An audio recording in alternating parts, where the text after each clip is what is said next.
Welcome back. So ఇప్పటి వరకు మనం ఏం చూసాం? ఫస్ట్ ఇంట్రొడక్షన్ చూసాం. ఇంట్రొడక్షన్లో అసలు ఎకానమీ అంటే ఏంటి, ఎకానమీలో ఇద్దరు విలన్స్ ఉంటారు, ఆ ఇద్దరిని కాపాడడానికి ఇద్దరు హీరోస్ వస్తారు. Yes, inflation, deflation, and heroes are government, RBI. Okay, దాని తర్వాత we started with national income. National income conclusion ఏంటి? whenever we are trying to compare countries, then we'll compare with GDP. Okay, అదే ఒకవేళ ఒక country యొక్క ప్యూర్గా national income కనుక్కోవాలి అని అనుకుంటే then will calculate NNP. So దీని బేస్ మీదే మనం పర్ క్యాపిటల్ ఇన్కమ్ అనే దాన్ని ఫైండ్ చేస్తాం. ఓకేనా? సో దాని తర్వాత నేను గ్రోత్కి డెవలప్మెంట్కి డిఫరెన్స్ చెప్పాను. గ్రోత్ అనే దాన్ని ఎప్పుడు అంటాము అని అంటే జీడిపి పెరిగితే గ్రోత్ అన్నాం, జీడిపితో పాటు పర్ క్యాపిటల్ ఇన్కమ్ పెరిగితేనే మనం గ్రోత్ అంటాం. So if per capita is per capita income is increasing along with the GDP, then only we'll call it as a growth. Okay, on the other side we have development. Development అంటే overall గా country మొత్తం growth అవ్వడం కాదు, కంట్రీలో ఉండే ప్రతి individual కూడా develop అవ్వాలి, అలా అయితేనే దాన్ని డెవలప్మెంట్ అంటాం. సో డెవలప్మెంట్ కోసం ప్రతి సంవత్సరం బోల్డ్ అని ఇండెక్సెస్ వస్తాయి, అవి మీరు మీ కరెంట్ అఫైర్స్ లో కవర్ చేయాలి. ఓకే, సో దాని తర్వాత వి స్టార్టెడ్ బ్యాంకింగ్. బ్యాంకింగ్లో ఎస్బీఐ. ఎస్, ఎస్బీఐ మనం చేసేటప్పుడు నేను చెప్పాను ప్రెసిడెన్సీ బ్యాంక్స్ వచ్చినాయి. దాని తర్వాత వీటన్నిటిని కలిపి ఇంపరల్ బ్యాంక్ చేసేసారు. ఓకే, దాన్ని ఎస్బీఐ కింద మార్చారు. ఎస్బీఐ కింద మార్చినప్పుడు ఇనీషియల్గా ఓనర్షిప్ ఎవరి చేతిలో ఉంది? ఆర్బీఐ చేతిలో ఉంది. దాని తర్వాత దాన్ని కొన్ని subordinate banks or subsidiary banks ఉండేవి, ఒక 8 ఉండేవి. ఆ 8ని ఓవరాల్గా 2017లో మొత్తం కలిపేశారు ఎస్బీఐలో. So we have today 1 SBI and దాంతో పాటు ఒక 11 నేషనలైజ్డ్ బ్యాంక్స్ ఉన్నాయి. ఓకేనా? సో ఈ నేషనలైజ్డ్ బ్యాంక్స్ అంటే ఏంటి, షెడ్యూల్ బ్యాంక్స్ అంటే ఏంటి, ఓకే అంతా లాస్ట్లో చూద్దాం. Okay, so today we gonna start with RBI. Okay, so RBI అంటే Reserve Bank of India. Okay, so దీన్ని ఎప్పుడు స్థాపించారండి? 1st April 1935.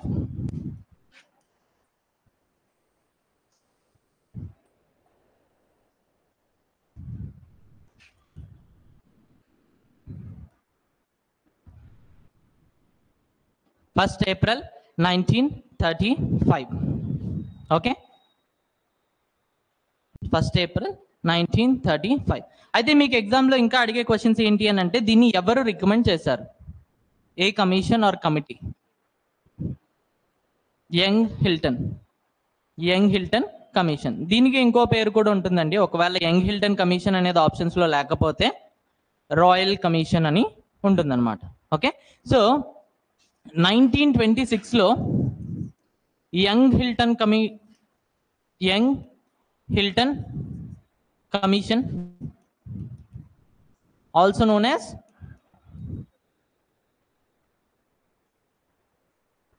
Royal commission,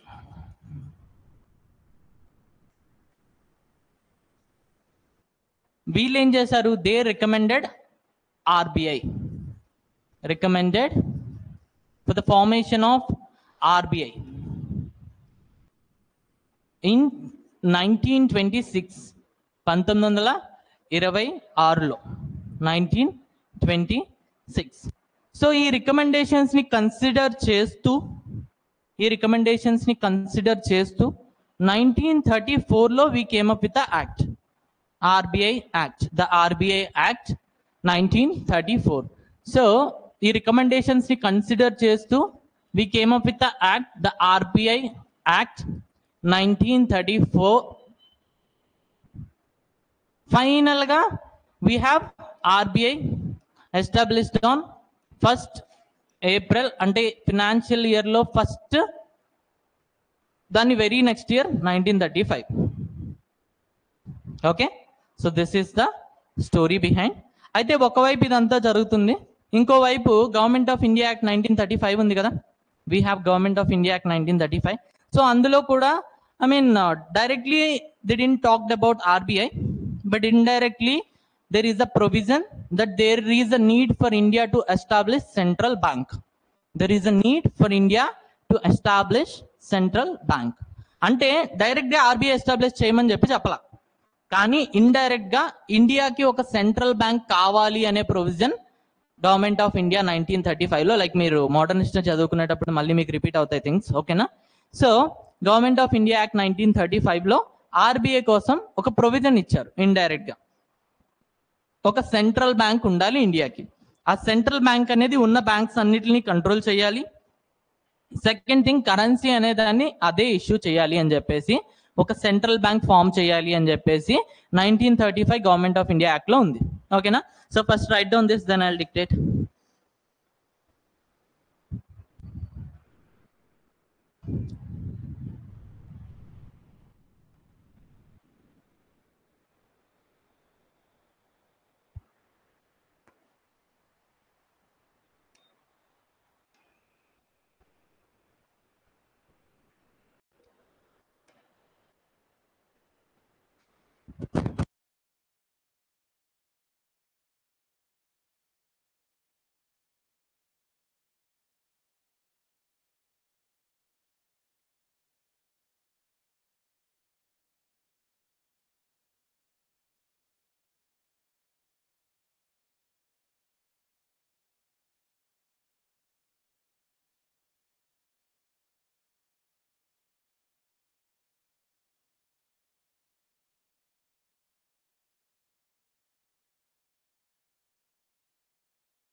Done?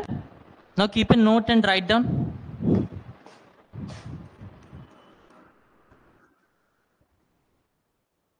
Keep a note and write down.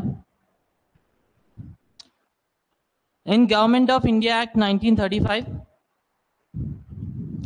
in Government of India Act 1935, there is a provision to form, there is a provision to establish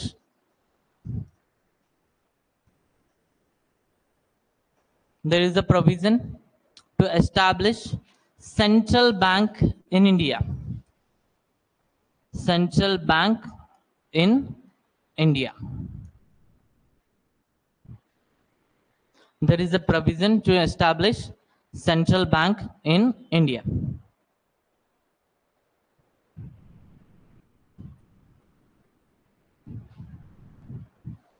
okay, అయితే ఈ RBI okay 1935 లో form అయింది. ఇది central bank కింద work చేసింది. Okay, అయితే ఇది central bank only ఇండియాకి మాత్రమే కాదండి, ఇండియాతో పాటు Myanmar or Burma we can say, Pakistan and India. Pakistan అని అంటే it's a undivided India. So Pakistan పక్కన పెడితే అన్డివైడెడ్ ఇండియాతో పాటుగా this acted as central bank for Myanmar as well. This acted as central bank for Myanmar as well. Okay, so till 1947 it acted as central bank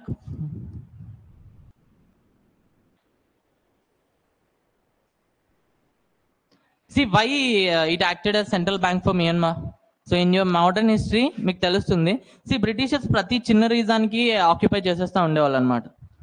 ఒకరోజు Britishers ఏం చేశారు అని అంటే, ఒక ఇద్దరు డాక్టర్స్ అక్కడ ఎవరికో ట్రీట్మెంట్ ఇవ్వడానికి వెళ్ళారు. సో ట్రీట్మెంట్ ఇవ్వడానికి వెళ్ళినప్పుడు సరదాగా వాళ్ళ డాక్టర్కి ఎవరో ఏదన్నారు, మా డాక్టర్స్నే మీరు కించపరుస్తారు అని చెప్పి వెంటనే అదే 2 డాక్టర్స్ని, ఇద్దరినే, పెద్ద జనాభా కూడా కాదు, ఇద్దరు డాక్టర్స్ని కించపరిచారనే రీజన్తో ఆక్యుపై చేయడానికి they are looking for a reason. Okay, ఇంతలో వాళ్ళు డాక్టర్స్ వెళ్ళారు, అక్కడ ఎవరినో కెలికితే వాళ్ళు ఊరుకుంటారా? వాళ్ళు రిటర్న్ ఏదో అన్నారు, అనగానే వీళ్ళు now they got a reason. మా డాక్టర్స్ని కించపరుస్తారా మీరు అని చెప్పి they attacked Myanmar and they occupied Myanmar, సింపుల్గా. ఓకే, దాని తర్వాత లైక్ చాలా రోజులు అది ఇండియాలోనే కంటిన్యూ అయింది. సో తర్వాత ఇండియన్స్ పెటిషన్స్ మీద పెటిషన్స్ పెట్టి ఈ పిల్లి కల్లోలు మాతో వద్దు అని చెప్పి 1934లో ఇండియా నుంచి బర్మాను దూరం చేసుకున్నాం మనం. ఓకే, బట్ బర్మా ఎప్పుడు it is a part of India only. మనం బలవంతంగా పెటిషన్ల మీద పెటిషన్లు పెట్టి వాళ్ళని మనం నుంచి దూరం చేసాం. బట్ వాళ్ళు దూరం అయిపోయినప్పుడు వాళ్ళకి సెంట్రల్ బ్యాంక్ గవర్నెన్స్ అనేది ఇవ్వాలి కదా. సో ఆ విషయంలో మనం ఏం చేసాము అని అంటే, మేము మీకు దూరం చేస్తున్నా కూడా మీరు బ్రిటిష్ అడ్మినిస్ట్రేషన్ నుంచి దూరం అవుతున్నారు, అంతేగాని మా గవర్నెన్స్ నుంచి కాదు అని చెప్పి గవర్నెన్స్ కోసం కొంతమంది సపోర్ట్ని పంపించారు. అలానే మీకు ఒక సెంట్రల్ బ్యాంక్ ఎస్టాబ్లిష్ అయ్యేంత వరకు కూడా మా central bank which is RBI, reserve Bank of India, will be acting as your central bank. Okay, అర్థమైందా? సో అలా 1947 వరకు ఇది బర్మా యొక్క సెంట్రల్ బ్యాంక్ కింద యాక్ట్ చేసింది. బర్మా యొక్క సెంట్రల్ బ్యాంక్ వరకు యాక్ట్ చేసింది. అండ్ దానితో పాటు వన్స్ మనకి 1947లో ఇండిపెండెన్స్ వచ్చింది, ఇప్పుడేమైంది? అన్డివైడెడ్ ఇండియా కాస్త divided into India and Pakistan. మరి ఇప్పుడు పాకిస్తాన్ కూడా సడన్గా విడిపోయింది. సో దానికి కూడా గవర్నెన్స్ సపోర్ట్ కావాలి అండ్ ఒకవైపు సెంట్రల్ బ్యాంక్ కావాలి. సో ఆల్మోస్ట్ 1954 ఆర్ 1955 టిల్ 1955 వరకు మనం ఏం చేసామనంటే ఆర్బీఐ అనేది పాకిస్తాన్ యొక్క సెంట్రల్ బ్యాంక్ లాగా యాక్ట్ చేసింది. Okay, it also acted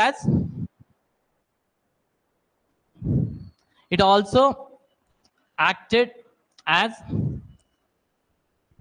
central bank of Pakistan till mid-50s.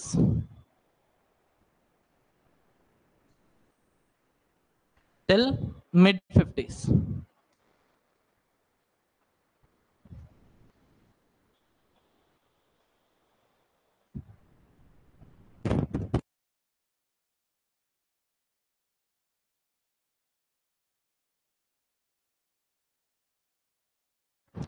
So modern history అవుతుందిగా. ఆంగ్లో బర్మా వార్స్ అయిపోయినాయా? ఆంగ్లో బర్మా వార్స్ అవ్వలేదా? So once Anglo Burma wars అయినప్పుడు మీకు చెప్తారు స్టోరీ. ఓకేనా? So I mean quite simple, I mean సిల్లీగా ఉంటాయి reasons అన్నీ కూడా. All they are looking for is a reason to occupy, now they got the reason. Okay, అయితే ఎప్పుడైతే ఇది 1935లో ఫామ్ అయిందో అప్పుడు it is a completely private body. అంటే అందులో each and every share is a private share. Government share అయితే ఒక్కటి కూడా లేదు. నాట్ లైక్ ఎస్బీఐ మనకి ఇంపీరియల్ బ్యాంక్ ఆఫ్ ఇండియాగా ఉండేటప్పుడు మినిమం లైక్ 50% కన్నా అబౌవ్ షేర్స్ అన్ని కూడా గవర్నమెంట్వి, బ్రిటిష్ గవర్నమెంట్వి. ఓకే, మిగిలిన లైక్ లెస్ దెన్ 50% షేర్స్ అనేవి ప్రైవేట్ గవర్నమెంట్వి. కానీ ఇక్కడ ఆర్బీఐకి వచ్చేసేటప్పటికి ఆర్బీఐ ఎస్టాబ్లిష్మెంటే ప్రైవేట్ అనమాట. ఎందుకు అని అంటే it's the era of 1930s. ఈ మధ్యలో మనకు ఒకవైపు రష్యాకి మనకి లైక్ ఇటువైపు యుఎస్ఏ యూకేకి గొడవలు అవుతున్నాయి. దేని బేస్ మీద? రష్యా అంటుంది సోషలిజం అని, వీళ్ళిద్దరు ఏమంటున్నారు క్యాపిటలిజం అని. సో ఆబ్వియస్గా యూకే అనేది క్యాపిటలిజం సపోర్ట్ చేస్తుంది కాబట్టి now they came up with a central bank. ఈ సెంట్రల్ బ్యాంక్ అనేది ఖచ్చితంగా ప్రైవేట్ బ్యాంకే అయి ఉంటుంది. ఎందుకు అని అంటే it is supporting capitalism in the global level. Okay, so ఎప్పుడైతే RBI started as private bank, RBI started as private institute, RBI started as private institute. Later on 1st of Jan 1949 ఎప్పుడైతే మనకి constituent assembly form అయిందో, constituent అసెంబ్లీలో ఒక bill ప్రవేశపెట్టి, I mean to say like ఒక resolution ప్రవేశపెట్టి, దీన్ని మనం ప్రైవేట్ బాడీగా ఉంచడం కరెక్ట్ కాదు అని చెప్పి దీన్ని they converted into a government body. అంటే నేషనలైజేషన్ చేశారనమాట. సో ఎస్బీఐ కేసులో మనం పార్షియల్ నేషనలైజేషన్ చేసాం. ఎందుకు అని అంటే ఆల్రెడీ 50%, మోర్ దెన్ 50% షేర్స్ అనేవి గవర్నమెంట్ వే. కానీ ఇక్కడ వచ్చేసి కంప్లీట్ గా మొత్తం అన్ని షేర్స్ ప్రైవేట్ వాళ్ళవి. సో ఇక్కడ ఫుల్లీ నేషనలైజ్ చేసాం. ఓకేనా? ఎందుకు? బికాస్ ఆ టైంలో పవర్లో ఉన్నది ఎవరు? కాంగ్రెస్ పార్టీ. కాంగ్రెస్ పార్టీ అంటే సోషలిజం. సో సోషలిజం కాబట్టి obviously they will convert everything into government properties. So అలానే they converted RBI into government property on 1st of Jan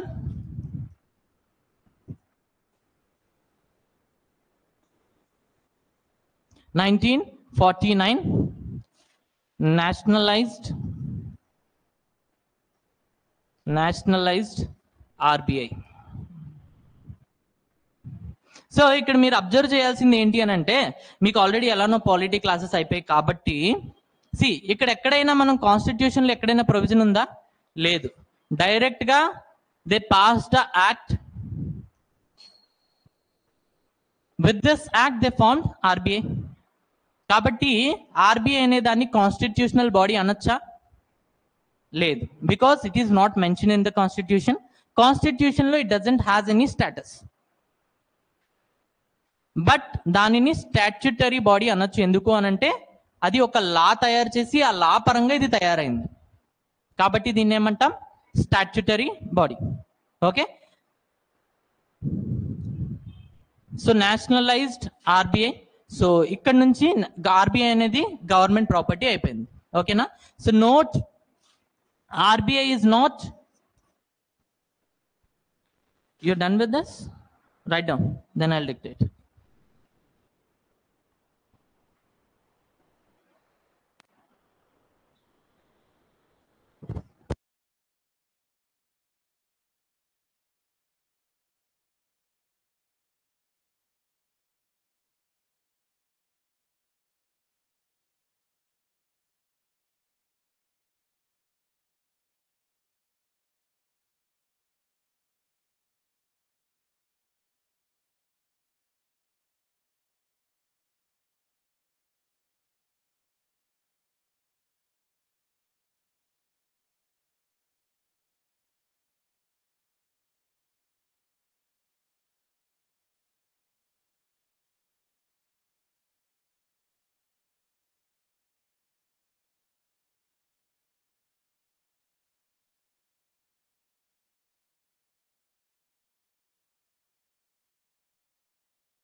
Done? Okay. Now write down. RBI is created through an act. RBI was created through an act. RBI was created through an act. RBI was created through an act. It doesn't has any constitutional status. It doesn't has any constitutional status. RBI created through an act and it doesn't has any constitutional status. So it is a statutory body. So it is a statutory body. But in polity we have seen CAG. CAG is a constitutional body. Attorney General, that was mentioned in the Constitution, Article 76. So constitutional body, CAG articles 148 to 151. So constitutional body. So I mean even Finance Commission Article 280. Okay. So it is also a constitutional body. Okay. So అలా చూడొద్దు, మళ్ళీ పాలిటీలో మనం discuss చేస్తాం. ఓకేనా? Already వాళ్ళకి polity అయిపోయింది కాబట్టి చెప్తున్నా, తెలియకపోయినా కూడా it's not a big deal. Okay. So రాసుకున్నారు కదా? ఎప్పుడైనా ఒక దాని గురించి కాన్స్టిట్యూషన్లో మెన్షన్ చేసి ఉంది అనుకోండి, మెన్షన్ చేసిన దాన్ని మనం ఫామ్ చేస్తే దాన్ని ఏమంటాము అని అంటే కాన్స్టిట్యూషనల్ బాడీ అంటాం. ఒకవేళ కాన్స్టిట్యూషన్లో మెన్షన్ చేయని దాన్ని ఫస్ట్ ఒక లా తీసుకొని వచ్చి పార్లమెంట్లో ఆ లా ద్వారా దాన్ని క్రియేట్ చేసాము అనుకోండి, అప్పుడు దాన్ని ఏమంటాము అని అంటే స్టాట్యూటరీ బాడీ అంటాం అనమాట. Okay. Then now write down the functions of RBI.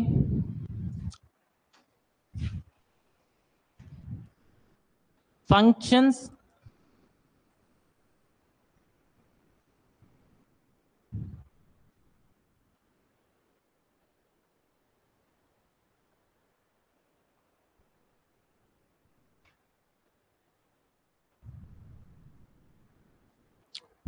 of RBI.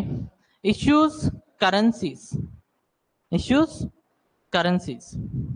or else currency you can write down.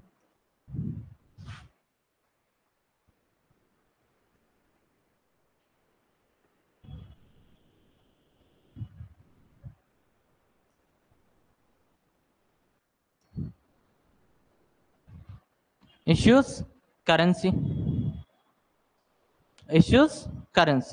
See, RBI issues currency more than 2 rupees.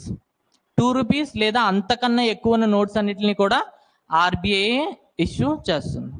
మరి 1 రూపీ నోట్ని ఎవరు ఇష్యూ చేస్తారు అని అంటే ఫినాన్స్ మినిస్ట్రీ. అలానే coins అన్ని కూడా ఎవరు ఇష్యూ చేస్తారు అని అంటే ఫినాన్స్ మినిస్ట్రీ. ఓకే, మరి అన్ని ఇచ్చినప్పుడు ఇవి కూడా ఇచ్చేయచ్చు కదా, ఎందుకు ఇలా? సేమ్ ఫార్ములా 26 November 1949 వై అప్పుడే మనకు కాన్స్టిట్యూషన్ రెడీ అయిపోయింది. But why we waited till 26 Jan 1950? ఎందుకు అని అంటే ముందు మనం దాన్ని ఇండిపెండెన్స్ డే కింద సెలబ్రేట్ చేసుకున్నాం. అలానే ఇక్కడ కూడా RBI రాకముందు ఫినాన్స్ మినిస్ట్రీ అనేది ఇండియాలో కరెన్సీని ఇష్యూ చేసేది అనమాట. ఓకే, సో ఇప్పుడు RBI అని వచ్చింది, కొత్తగా వచ్చి పవర్స్ అన్ని తీసుకుంది. వెంటనే ఫినాన్స్ మినిస్ట్రీ తన వైపు ఖచ్చితంగా కోపంగా చూస్తుంది. నో వరీస్, రూపాయి నోట్లు మిగిలిన కాయిన్స్ అన్ని కూడా నీవే, మిగిలినవన్నీ నావి, ఈ నెక్లెస్ నీది, వడ్డాన నాది అని పంచుకున్నట్టు ఇలా పంచుకున్నారనమాట. ఓకే, అంటే ఒకప్పుడు ఫినాన్స్ మినిస్ట్రీ నోట్స్ ని ఇష్యూ చేసేది అని చెప్పుకోవాలి. ఆబ్వియస్లీ నేను ఎప్పుడు మీకు క్లాస్ చెప్పినా కూడా నేను ఇప్పుడు చెప్తున్నా 2 రూపీస్ నోట్ అంతకన్నా ఎక్కువ ఏవైనా కూడా RBI మాత్రమే ఇష్యూ చేస్తుందని చెప్పా. సో వై 1 రూపీ నోట్ అని ఎవరో ఒకరు అడుగుతారు కదా క్లాస్లో. అలా క్లాస్లో అడిగారు అని అంటే ఖచ్చితంగా నేను ఆన్సర్ చేస్తాగా వాళ్ళకి. ఫినాన్స్ మినిస్ట్రీ ఒకప్పుడు ఇట్లా చేసేది, అందుకని తన రెస్పెక్ట్ తనకి ఇవ్వాలి కాబట్టి ఆ 1 రూపీ నోట్ ఫినాన్స్ మినిస్ట్రీతోనే ఉంచేస్తామని చెప్తా కదా. సో ఇలా ఎప్పటికీ చెప్పుకోవాలనే ఉద్దేశంతో ఇంకా 1 రూపీ నోట్ పవర్ అనేది ఫినాన్స్ మినిస్ట్రీకి ఇచ్చేశారు. బట్ 1 రూపీ నోట్స్ అనేవి ఇప్పుడు రావట్లేదు కాబట్టి ఆ పవర్ కూడా లేదు. ఇప్పుడు ఓన్లీ కాయిన్స్ మాత్రం మింట్ చేస్తుంది. ఓకేనా? So issues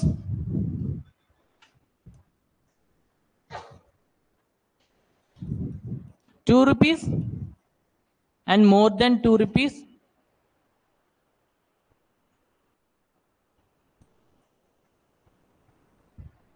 Issues ₹2 and more than ₹2 notes. 1 rupee note and coins are issued by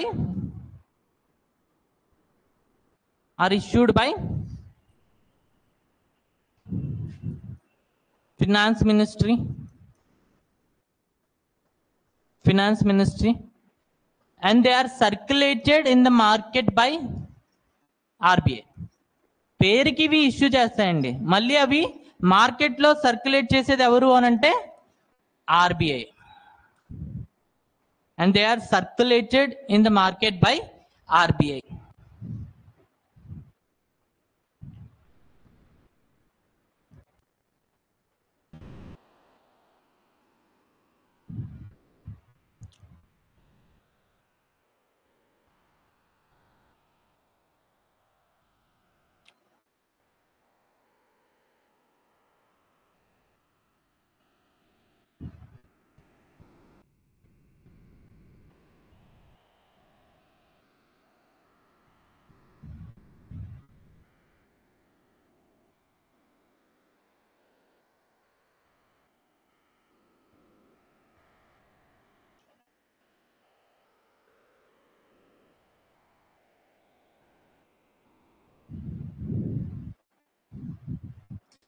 okay, అయితే గవర్నమెంట్ ద్వారా ఇష్యూ RBI ద్వారా ఇష్యూ చేసే ప్రతి ఒక్క నోటు మీద RBI యొక్క గవర్నర్ సిగ్నేచర్ ఉంటుంది కదా, ఇది అందరికీ తెలిసిందే. ఒకవేళ గవర్నమెంట్ ఇష్యూ చేసింది అంటే ఫినాన్స్ మినిస్ట్రీ, దాని మీద ఎవరి సంతకం ఉంటుంది అని చెప్పి అడుగుతూ ఉంటారు ఒక్కొక్కసారి. Secretary, finance secretary. అంటే నేను మీకు ఆల్రెడీ చెప్పాను కదా, మన లోక్సభ రాజ్యసభ చదువుకునేటప్పుడు ఓకే మినిస్టర్స్ ఉంటారు, లైక్ ఫినాన్స్ మినిస్టర్ ఉన్నారు అని అంటే ఫినాన్స్ మినిస్టర్ అనేవాడు టెంపరీ ఎగ్జిక్యూటివ్, అతన్ని సపోర్ట్ చేస్తూ ఒక ఐఏఎస్ ఆఫీసర్ ఉంటారు, ఆ ఐఏఎస్ ఆఫీసరే పర్మనెంట్ ఎగ్జిక్యూటివ్. ఇతను ఫినాన్స్ మినిస్ట్రీ అయితే ఇతను ఫినాన్స్ సెక్రటరీ. ఓకే, ఈ ఫినాన్స్ మినిస్ట్రీని సపోర్ట్ చేస్తూ ఎవరైతే ఐఏఎస్ ఆఫీసర్ ఉన్నారో అతని పేరు ఫినాన్స్ సెక్రటరీ, అతని సిగ్నేచర్ ఉంటుంది అనమాట, అతని సిగ్నేచర్ ఉంటుంది. ఓకే, అర్థమైందా? సో ఇక్కడ మీరు అబ్జర్వ్ చేయాల్సింది ఏంటి అని అంటే ఆర్బీఐ ఇష్యూ చేసేటప్పుడు నోట్స్ మీద ఒక పర్మనెంట్ ఎగ్జిక్యూటివ్ అనే అతను సిగ్నేచర్ చేస్తున్నాడు. అలానే గవర్నమెంట్ ఇష్యూ చేసేటప్పుడు ఫినాన్స్ మినిస్ట్రీ ఒకవేళ సంతకం పెడితే టెంపరీ ఎగ్జిక్యూటివ్, ఇక్కడ కూడా పర్మనెంట్ ఎగ్జిక్యూటివే సంతకం పెట్టాలని చెప్పి ఏం చేశారు, ఫినాన్స్ సెక్రటరీకి ఇచ్చారు ఆ పవర్. ఓకే, సో రేపు మీరు ఎప్పుడైనా ఐఏఎస్ ఆఫీసర్స్ అయ్యి ఒకవేళ ఓకే ప్రమోషన్స్ వచ్చి మీరు సెక్రటేరియట్లోకి వెళ్ళి అందులో కూడా ఫినాన్స్ మినిస్ట్రీలో పడితే అక్కడ ప్రమోషన్స్ వచ్చి టాప్ లెవెల్ సెక్రటరీ అయ్యారు అనుకోండి, అప్పుడు ఒకవేళ రూపాయి నోట్లు అప్పటికి బతికే ఉంటే మీకు ఒక అవకాశం వస్తుంది నోటు మీద సంతకం పెట్టే హక్కు. ఓకే, సో ఇవన్నీ జరిగేంతవరకు ఖచ్చితంగా రూపాయికి వాల్యూ ఉండదు, నోటు ఉండదు. సో వేరే మినిస్ట్రీ ఏదైనా చూస్ చేసుకోండి. ఓకేనా, డన్.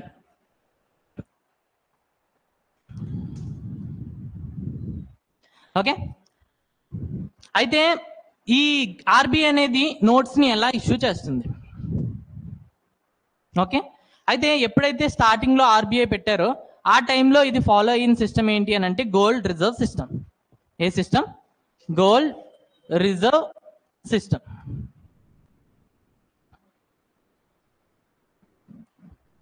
గోల్డ్ రిజర్వ్ సిస్టమ్ అంటే ఇక్కడ ఎలా అని అంటే ఆర్బీఐ ప్రైవేట్ బాడీ. ఇప్పుడు మీరు ఒక ప్రైవేట్ బాడీకి మీరు నోట్స్ ఇష్యూ చేసే పవర్ ఇస్తున్నారు. ఇప్పుడు అంతా తన కంట్రోల్లోకి వచ్చేసి తను నచ్చిన నోట్స్ ఇష్యూ చేయొచ్చు. సో అదేంటి, చాలా పెద్ద ప్రాబ్లం అయిపోతుంది కదా. అందుకని చెప్పి ఏం చేశారు అని అంటే ఇప్పుడు నువ్వు నోట్స్ ఇష్యూ చేయాలంటే ఇష్యూ చేయి, కానీ దానికి బదులుగా నీ దగ్గర బంగారాన్ని పెట్టుకో. రేపు ఎప్పుడైనా నువ్వు ఇష్యూ చేసిన నోటు లీగల్ లేబిలిటీ లేదు అనుకోండి, అంటే మార్కెట్లో ఆ నోట్ చెల్లట్లేదు అనుకోండి, ఆ నోట్ నీ దగ్గరికి పట్టుకొచ్చిన వాడి దగ్గరికి ఆ నోటుకు తగ్గ బంగారాన్ని ఇచ్చే. అలా ఇవ్వాలి అని అంటే నువ్వు ఎన్ని నోట్స్ అయితే మార్కెట్లో ఇష్యూ చేస్తున్నావో అంత బంగారం నీ దగ్గర ఉండాలి.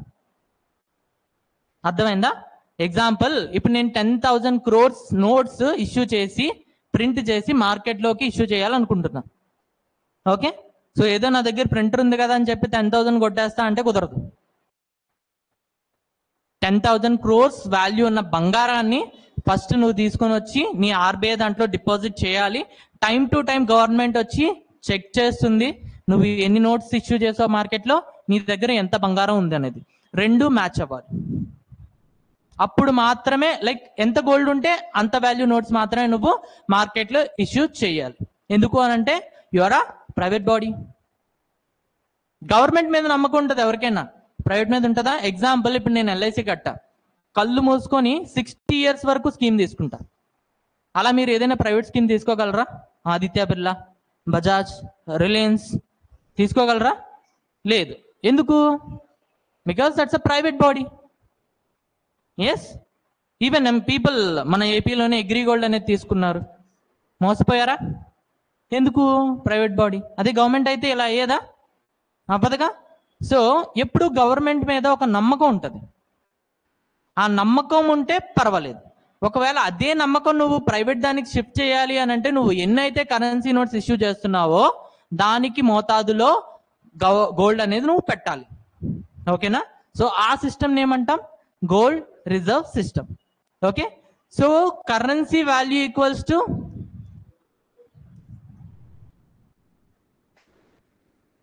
Gold value.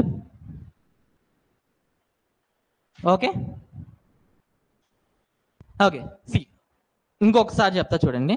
In gold reserve system what happens is, okay, the RBI will issue currencies in the market, but how they will issue? First, if they want to issue 10,000 crore rupees value of currencies in the market, okay, first what they have to do is first they have to keep the 10,000 crores value of gold with them. Okay, If by tomorrow, if they want to release 1,000 crore amount again, then first they have to like keep 1,000 crores gold here, then they can issue. Okay, so the value of currency issued in the market must be equals to the value of gold which they kept with them. Okay, so this is gold reserve system. Okay na? And the second, like అక్కడికి కొన్ని రోజుల తర్వాత ఏమైంది అని అంటే మనకి స్వాతంత్రం వచ్చేసింది. స్వాతంత్రం వచ్చిన తర్వాత 1 Jan 1949కి మనం ఏం చేసాం, దాన్ని నేషనలైజ్ చేసేసాం. ఓకే, నేషనలైజ్ చేసేసాం. అప్పుడప్పుడే కొత్తగా వచ్చిన సిస్టమ్, మన దగ్గర అంత బంగారం కూడా లేదు. సోనీకి కిచిడి అని చెప్పి ఫస్ట్లో చెప్పుకునేవాళ్ళు, మంది ఇప్పుడు కాదు. సో మనం అన్ని డబ్బులు బయట మార్కెట్లో రిలీజ్ చేయాలి అని అంటే అంత గోల్డ్ మన దగ్గర ఉండాలి. బట్ మనం ముందే చేతులు ఎత్తేస్తాం, మా దగ్గర లేవు. So what can we do? ఏం చేయొచ్చు? అయితే ఒక పని చేయండి. సో ఇలా వీళ్ళు కాన్స్టిట్యూయెంట్ అసెంబ్లీలో డిస్కస్ చేసుకొని the came to a conclusion. ఏమనుకున్నారు అని అంటే ఒక ప్రపోర్షన్లో డబ్బులు గోల్డ్ పెట్టండి. ఎగ్జాంపుల్ 10 అనుకోండి. మీరు ఒక 1000 crores వాల్యూ ఉన్న గోల్డ్ పెట్టండి, 10,000 crores వాల్యూ ఉన్న మార్కెట్ని ప్రింట్ చేసి మార్కెట్లోకి వదిలేసేయండి. ఓకే, దీన్ని ఏమంటాం? Proportional reserve system. So you do అంటే ఇక్కడ ఏంటి అని అంటే మనం ఏంటి అంటే ఎన్ని నోట్స్ అయితే రిలీజ్ చేస్తున్నామో అంత వాల్యూ గోల్డ్ పెట్టనవసరంలా, ఒక ప్రపోర్షన్ అనేది ఫిక్స్ చేస్తాం, ఆ ప్రపోర్షన్ పరంగా పెడతాం. Okay, so the second one is proportional reserve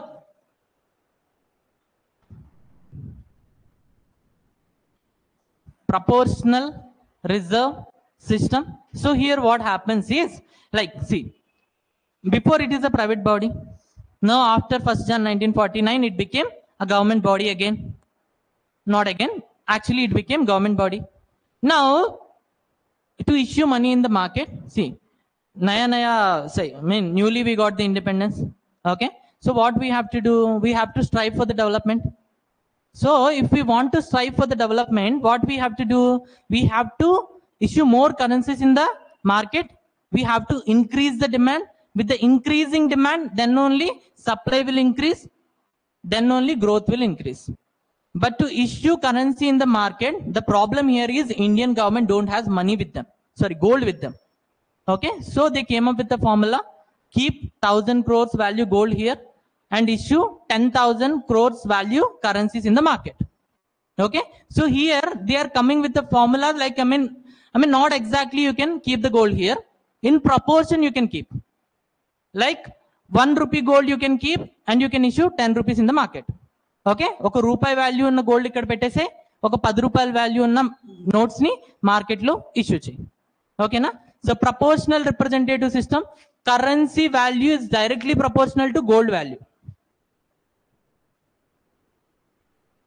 Currency value is directly proportional to gold value, which means currency value equals to some x into gold value. Okay, this x value they will decide in the Constituent Assembly. In our example it is 10. Understood? అర్థమైందా?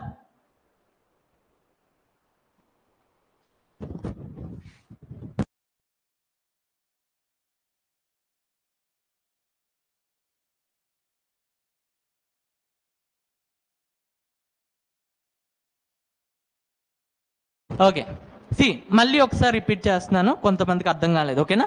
C gold reserve సిస్టంలో ఏం చేశాము అని అంటే, let's say ఇప్పుడు 100 రూపాయలు నేను మార్కెట్లో రిలీజ్ చేయాలి అనుకున్నాను అనుకోండి. ఇక్కడ సింపుల్గా నేను ఏం చేశానంటే 100 రూపాయలు గోల్డ్ ఫస్ట్ నేను బ్యాంక్లో డిపాజిట్ చేశాను. డిపాజిట్ చేసి 100 రూపాయల నోట్స్ని నేను మార్కెట్లో రిలీజ్ చేశాను అనమాట. ఓకేనా? ఎందుకు అని అంటే ప్రైవేట్ బ్యాంకు నాకు నమ్మకం లేదు, ఒకవేళ రేపు ఎప్పుడైనా నోట్లు చల్లలేదన్నా ఆ నోట్ నేను వాళ్ళకి ఇచ్చి బంగారం తీసుకుంటా. ఓకే, ఎప్పుడైతే అది గవర్నమెంట్ బ్యాంక్ అయ్యిందో అప్పుడు జనాలు కొద్దిగా నమ్ముతారు దాన్ని. కానీ నమ్మకంతో మ్యాటర్ కాదు, ఇక్కడ మనం డెవలప్ అవుదామని చూస్తున్నాం. కానీ మనం డెవలప్ అవ్వాలి అంటే ఎప్పుడు ఏం చేయాలంటే కరెన్సీస్ మార్కెట్లో ఇష్యూ చేయాలి. ఎప్పుడైతే జనాల దగ్గర డబ్బులు వస్తాయో డిమాండ్ పెరుగుతుంది, డిమాండ్ పెరిగితేనే డెవలప్మెంట్ వస్తుంది. ఓకేనా? సో అది చేయాలి అని అంటే మార్కెట్లో ఎక్కువ డబ్బులు వదలాలి. బట్ ఎక్కువ డబ్బులు వదలాలి అని అంటే ఎక్కువ బంగారం పెట్టాలి. కానీ మనకి ఫ్రీడమ్ టైంలోని, ఇండిపెండెన్స్ టైంలో మన దగ్గర అంత సీన్ లేదు. ఓకే, అంత గోల్డ్ లేదు. అందుకని చెప్పి మన వాళ్ళు కాన్స్టిట్యూయెంట్ అసెంబ్లీలో కూర్చొని ఏం డిస్కస్ చేసుకున్నారంటే, సరే మనం ఒక ప్రపోర్షన్లో గోల్డ్ పెట్టుకుందాం. అంటే ఇప్పుడు నువ్వు ₹1 గోల్డ్ పెట్టావు అనుకో, దానికి బదులుగా నువ్వు ఒక ₹10 మార్కెట్లో పెట్టు. ఓకే, బట్ గోల్డ్ అయితే పెట్టి తీరాలి. ఓకేనా? ₹1 గోల్డ్ పెట్టావు అనుకో, దానికి బదులుగా నువ్వు ₹10 ప్రింట్ చేసుకో. 1000 పెట్టావు అనుకో, 10,000 ప్రింట్ చేసుకో. 1000 crores వాల్యూ ఉన్న గోల్డ్ పెట్టావు అనుకో, 10,000 crores వాల్యూ ఉన్న కరెన్సీస్ ని మార్కెట్లో ఇష్యూ చేసుకో. ఓకే, సో ఇక్కడ ఏంటి అని అంటే ఒక ప్రపోర్షన్ లో మనం ఇష్యూ చేస్తున్నాం.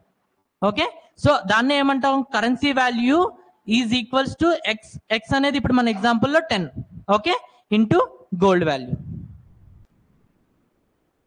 Okay, then we tried this formula. మనం ఈ ఫార్ములా ట్రై చేసాం, బట్ గ్రోత్ అనేది మనకు రాలా. ఎందుకు అని అంటే యాక్చువల్ రీజన్ ఏంటి అని అంటే సోషలిజం. యాక్చువల్ రీజన్ ఏంటంటే సోషలిజం. సోషలిజం ఉన్నంత వరకు ఎప్పుడు కూడా ఏ దేశం కూడా ఎదగదు.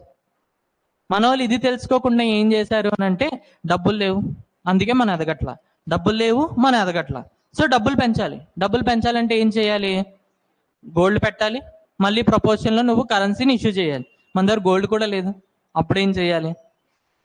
So they came up with a formula called minimum reserve system. Minimum reserve system. ఇక్కడ ఏంటి అని అంటే ఎంతో కొంత గోల్డ్ పెట్టు. ఓకే, ఎంతో కొంత నీకు నచ్చినంత గోల్డ్ పెట్టేసి నీకు నచ్చినంత ప్రింట్ చేసుకో, నో లిమిట్. నువ్వు అంటున్నావు కదా డబ్బులు లేదు అందుకే డెవలప్మెంట్ లేదని, సో నీ దగ్గర ఎంత బంగారం ఉందో అంత తీసుకురా, నీకు నచ్చిన నోట్స్ ప్రింట్ చేసుకో, మార్కెట్లో వదులుకో. Okay, so this formula is called minimum reserve system. So here what happens is, like, keep a proportion of gold in with the RBI, then it's up to you how many notes you want to release in the market, you can release. Okay, there is no limit for that. Okay, but in the initial stages please keep some amount of gold in the RBI. Okay, so minimum reserve system this is. Now we are following minimum reserve system only. మనం ఇప్పుడు follow అవుతుంది ఏంటండి, minimum reserve system. Now we're following minimum reserve system. అంటే minimum reserve, ఎంతో కొంత gold ని ఆర్బీఐలో పెట్టేస్తాం, తర్వాత మనకు నచ్చిన నోట్లు ప్రింట్ చేసుకుంటాం. Okay, so minimum gold will be deposited with minimum gold will be deposited with RBI. No limit to issue, no limit to issue currencies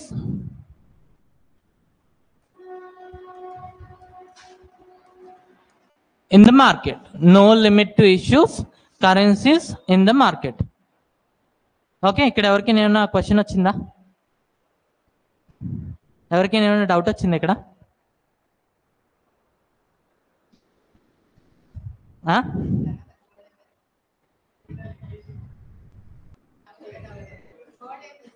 okay, first పెట్టిన గోల్డ్ అలానే ఉంచేశారండి. ఆ గోల్డ్ని అలా ఉంచి ఇప్పుడు కొత్తగా ఏ గోల్డ్ పెట్టకుండా వాళ్ళకి నచ్చిన నోట్స్ ని ప్రింట్ చేసుకున్నారు. ఇంకేమైనా క్వశ్చన్స్ వచ్చినాయా? మనీ సప్లై ఏంటి?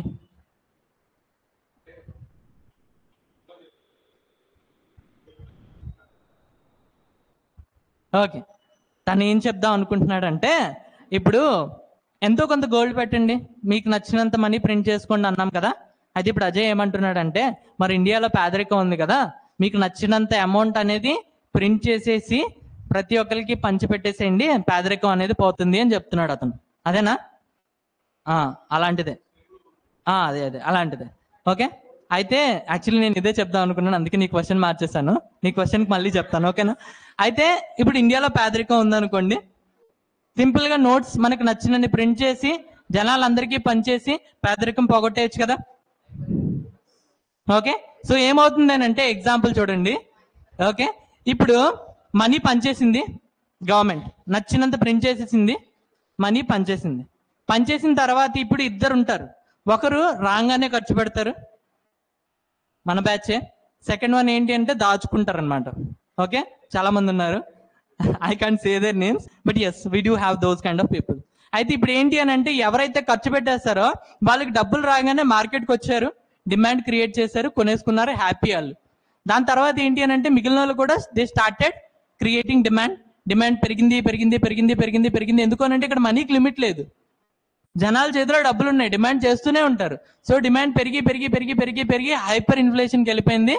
సో వెళ్ళిపోయి విత్ ఇన్ 1 month లో నోట్ వాల్యూ మొత్తం పడిపోయి ఎకానమీ మొత్తం కరెక్ట్ ఇది అయిపోయింది అనమాట, కొలాప్స్ అయిపోయింది.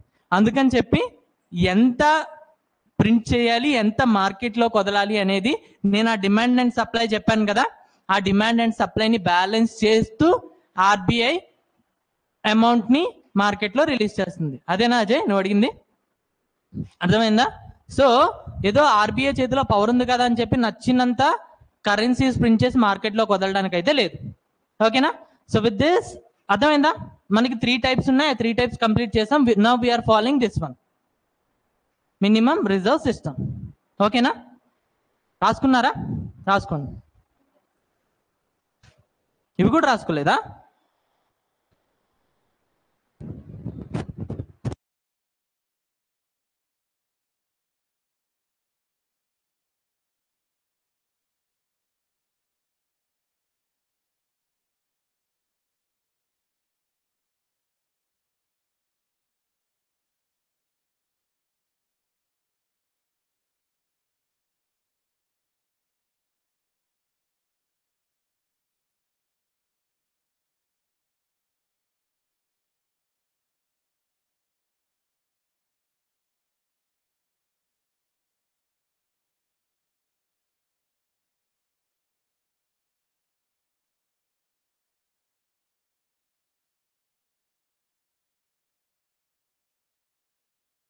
అయిపోయిందా? రాసుకున్నారా?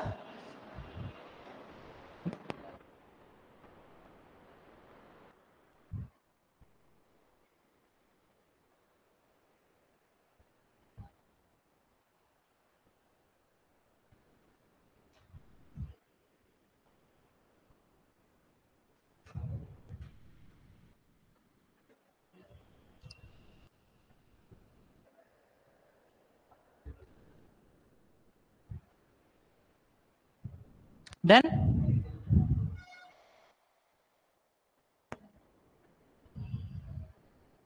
ఇది కూడా రాసుకోండి.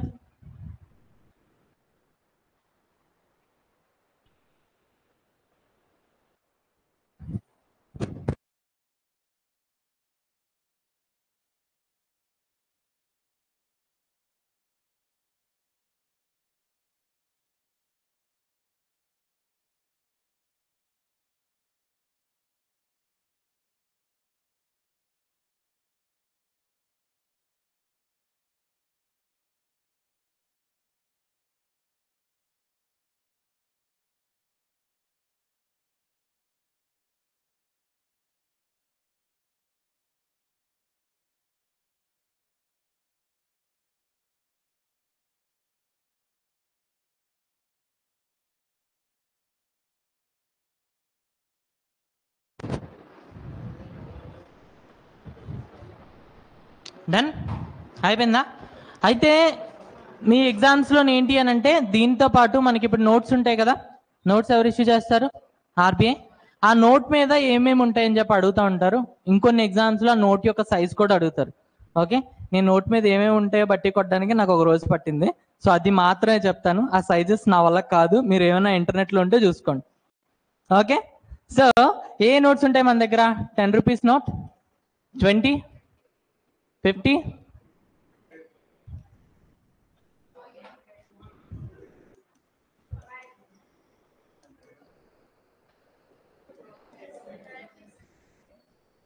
100 రూపీస్ నోట్ మీద ఏముంటాయి? గ్రూప్స్ వాళ్ళు. Sorry, 10 rupees note, sun temple Konark. For your information ప్రతి దాని మీద గాంధీ తాత బొమ్మ ఉంటుంది. గాంధీ తాత బొమ్మను వదిలేసి ఏముంటుంది?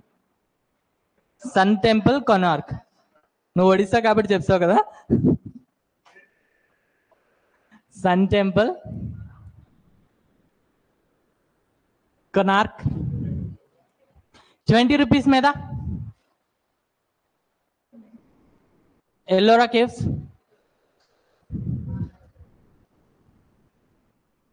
ఎల్లోరా కేవ్స్ 50 రూపీస్ మీద తెలీదా? హంపి చారియట్,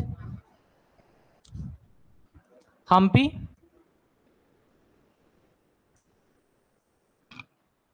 100 మీద ఏం చెప్పు? రాణికా వావ్,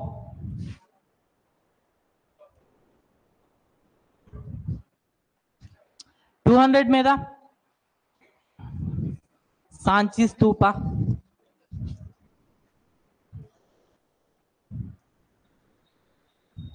500 మీద రెడ్ ఫోర్ట్. ఓకేనా? 2000 మంగళ్యాన్. సో అన్నిటికన్నా చీప్ గుర్తుపెట్టుకోవాలి 10 రూపీస్. ఏంటది? Sun temple Konark. And highest వచ్చేసి మన ప్రెస్టీజియస్ ప్రాజెక్ట్ మంగళ్యాన్. అంతవరకు ఎవరు వెళ్ళలేకపోయారు, మనం వెళ్ళి చూపించాం కాబట్టి అది మన ప్రెస్టీజియస్ ప్రాజెక్ట్ కాబట్టి దాన్ని మన హైయెస్ట్ నోట్ మీద పెట్టుకున్నాం 2000.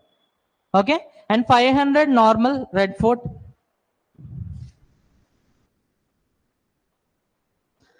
2000 వచ్చేసి మంగళ్యాన్.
Done?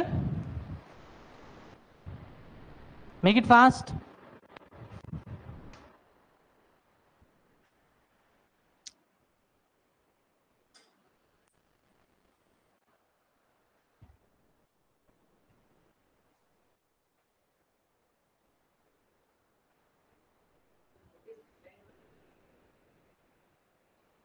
मुझे भी नहीं पता.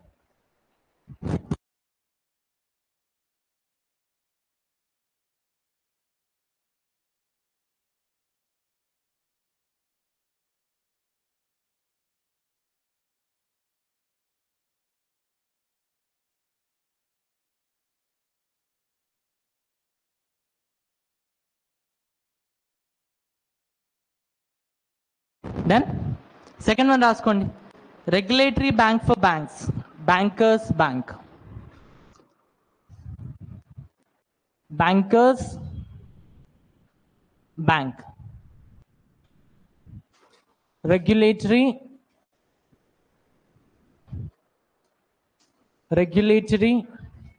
Bank for banks, regulatory bank for banks. Keep a heading.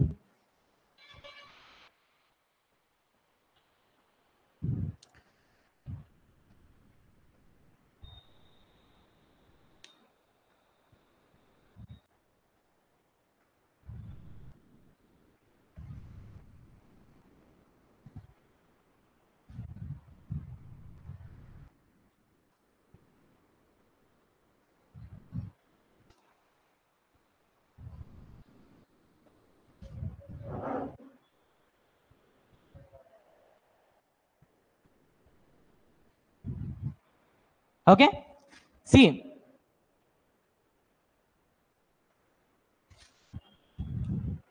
Simple ఇది.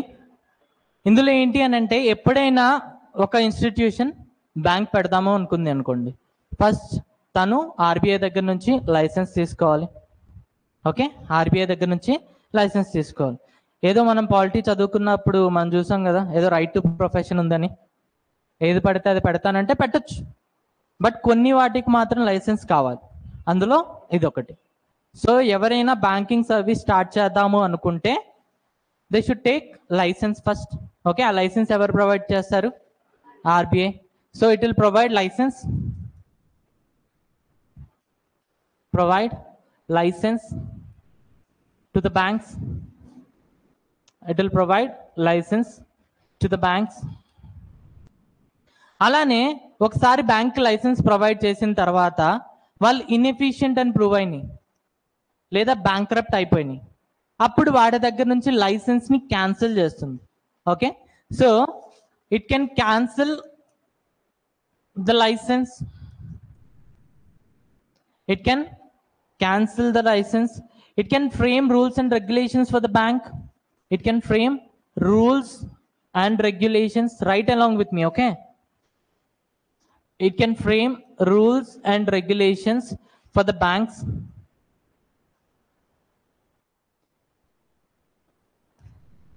Okay, it can punish the banks which are not following the rules and regulations. It can punish the banks, punish చేస్తుంది ఒకవేళ rules and regulations follow అవ్వకపోతే, with a fine or else higher rate of interest, ఏదో ఒకటి చేసి punish చేస్తుంది. Okay, and ఇవన్నీ చేసి banking sector development కోసం ట్రై చేస్తుంది. ఇవన్నీ చేస్తూ బ్యాంకింగ్ సెక్టర్ డెవలప్మెంట్ కోసం ట్రై చేస్తుంది. It will strive for the development of banking sector. Okay, it can cancel the license,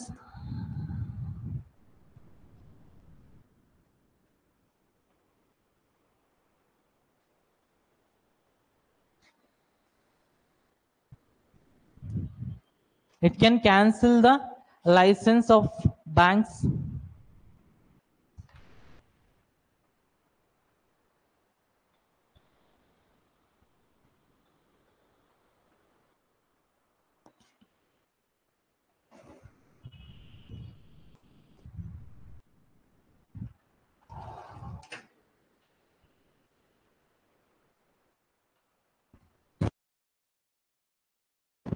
okay, ఇవన్నీ చేస్తూ బ్యాంకింగ్ సెక్టార్ డెవలప్మెంట్ కోసం స్ట్రైవ్ చేస్తుంది అనమాట.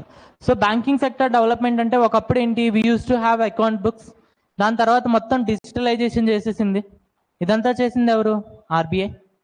దాని తర్వాత ముందు చెక్స్ అనేవి ఒకరు ఇస్తే ఏదో అతడు సినిమాలో మనం చూసినట్టు ఫస్ట్ కాల్ చేస్తాం అవతల బ్యాంక్కి, అకౌంట్లో డబ్బులు ఉన్నాయా లేదా, ఓకే ఉన్నాయి, అయితే చెక్ యాక్సెప్ట్ చేస్తున్నా, మీరు ఆ అమౌంట్ ఇటువైపు కొట్టేసేయండి, లైక్ మాన్యువల్గా ఉండేది. ఇప్పుడు cheque truncation system, CTS system follow అవుతున్నాం. చెక్ రాగానే ఒక స్కానర్లో పెడతాం, మ్యాగ్నెటిక్ స్కానర్, ఏ బ్యాంక్ అయితే డైరెక్ట్గా ఆ బ్యాంక్కి మెయిల్ వెళ్ళిపోతుంది, వాళ్ళ దగ్గర నుంచి కూడా అక్కడ డబ్బులు ఉంటే ఆటోమేటిక్గా యాక్సెప్ట్ చేస్తుంది. సో ఇప్పుడు అదంతా ఏంటి, ఆటోమేషన్. అలానే రీసెంట్గా మన ట్రెండ్ ఏంటి, యూపీఐ. ఈ యూపీఐ కూడా ఎవరిది? ఆర్బీఐ తయారు చేసిందే. ఓకే, సో ఇవన్నీ ఎందుకు అని అంటే బ్యాంకింగ్ సెక్టర్ డెవలప్మెంట్ కోసం. ఓకే, రేపు ఎప్పుడో డిజిటల్ మనీ కావాలి అనుకుంటున్నాం, సో అది కూడా తీసుకొస్తుంది. ఇదంతా ఏంటి అని అంటే బ్యాంకింగ్ సెక్టర్ డెవలప్మెంట్.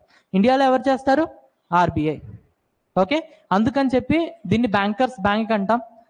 ఇలానే ఎందుకు అంటాము అని అంటే ఇది బ్యాంక్స్కి లోన్ కూడా ఇస్తుంది. ఓకేనా, అది అంతా మనం లాస్ట్లో చూద్దాం, బట్ ఇక్కడ దీస్ పాయింట్స్ ఆర్ ఇనఫ్. రాసుకున్నారా? Next third point,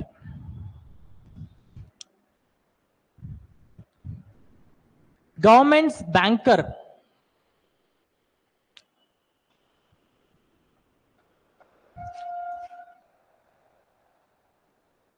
governments banker. ముందు బ్యాంక్, బ్యాంక్స్ కి ఇది బ్యాంక్, ఇక్కడ banker to the government, banker to the government. ఎందుకు దీన్ని బ్యాంకర్ అంటాము అని అంటే, బ్యాంకర్ అంటే ఏంటి, మధ్యలో కైండ్ ఆఫ్ బ్యాంక్లో పనిచేసే వాళ్ళు. మీకు లోన్ కావాలంటే అతని దగ్గరికి వెళ్తారు, అతను బ్యాంక్తో మాట్లాడి మీకు లోన్ ప్రొవైడ్ చేస్తారు. సో ఇక్కడ ఆర్బీఐకి ఎప్పుడైనా లోన్ కావాలి అనుకోండి, రెండు ఆప్షన్స్ ఉంటాయి. ఒకటి డొమెస్టిక్ బారోయింగ్స్, సెకండ్ వన్ వచ్చేసి ఫారెన్ కంట్రీస్ దగ్గర లోన్ తీసుకోవచ్చు.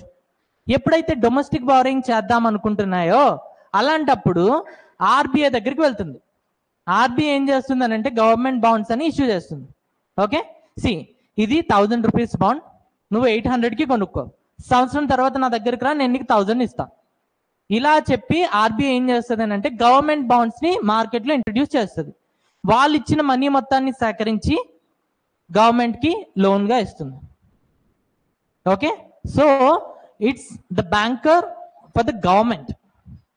మరి ఎక్స్టర్నల్ లోన్స్ని ఎవరు చూసుకుంటారు అని అంటే ఫినాన్స్ మినిస్ట్రీ. ఎక్స్టర్నల్ లోన్స్ ఎవరు చూసుకుంటారు? Finance ministry. ఒకవేళ ఎప్పుడైనా మనకి ఎక్స్టర్నల్ లోన్స్ కావాలి అనుకోండి, ఫినాన్స్ మినిస్ట్రీ తన వైపు నుంచి ఒక సెక్రటేరియట్ని ఫారెన్ పంపిస్తారు. వాళ్ళ దగ్గరికి వెళ్ళి తక్కువ రేటు వడ్డీ వచ్చేటట్టు మాట్లాడుకొని ఇతనే ఎంత లోన్ కావాలి అంత ఇతనే చూసుకొని ఆ లోన్ని ఇతను తీసుకొస్తారు. బట్ ఎప్పుడైతే ఇండియాలో డొమెస్టిక్ బారింగ్స్ కావాలో అప్పుడు మాత్రం ఆర్బీఐ చూసుకుంటుంది. ఓకేనా? Domestic borrowings of government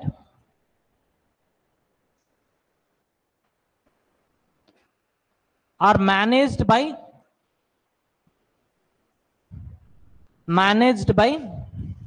RBI. Okay, in bracket you can write by issuing government bonds, by issuing government bonds. Note, foreign borrowings will be managed by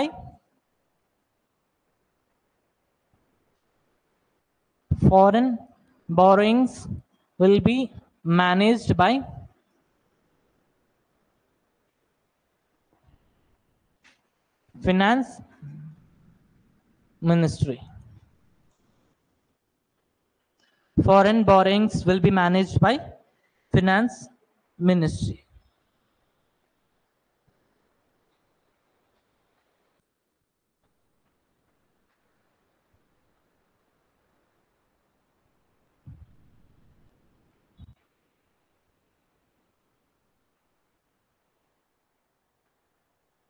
Foreign borrowings will be managed by finance ministry.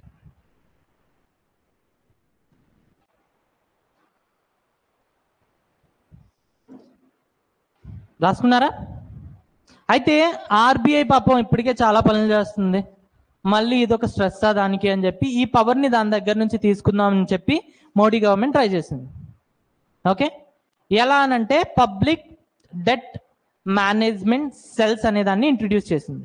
వీళ్ళు ఏం చేస్తారు అని అంటే public దగ్గర నుంచి తీసుకున్న debt అంటే లోన్స్ని manage చేస్తారు.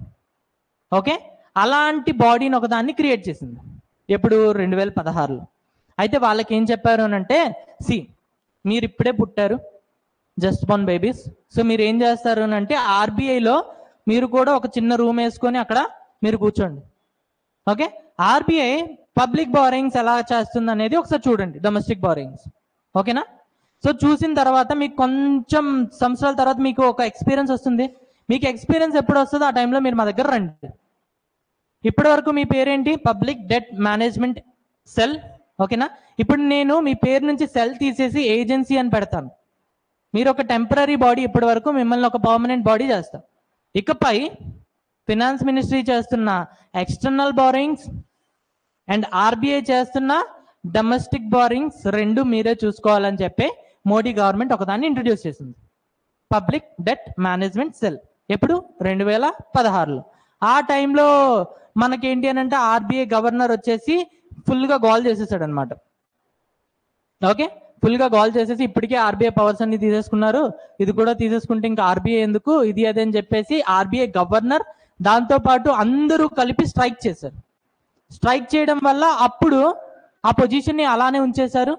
Okay, so kind of advisory body ఇప్పటికి కూడా అలా చూస్తూనే ఉంటుంది, అబ్జర్వేటరీ బాడీ అనుకోండి, అలా అబ్జర్వ్ చేస్తూనే ఉంటుంది.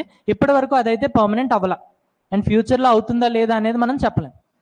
ఒకవేళ అయితే ఖచ్చితంగా మీరు న్యూస్ పేపర్ చదివేటప్పుడు మీకు తెలుస్తుంది. ఓకేనా?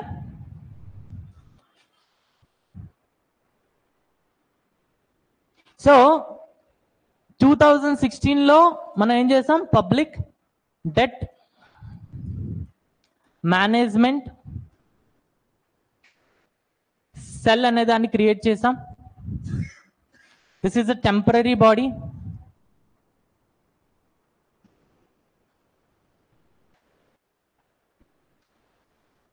అబ్జర్వేటరీ బాడీ అని కూడా రాసుకోండి. అబ్జర్వేటరీ బాడీ, దాన్ని ఫ్యూచర్లో మనం permanent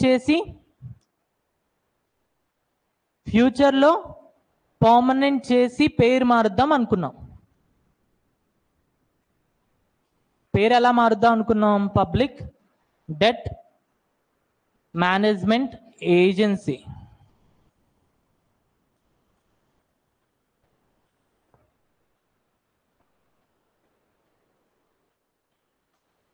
public debt management agency. Okay, ఇదేమవుతుంది? ఒక పర్మనెంట్ బాడీ. ఇది it will take care of both internal domestic and external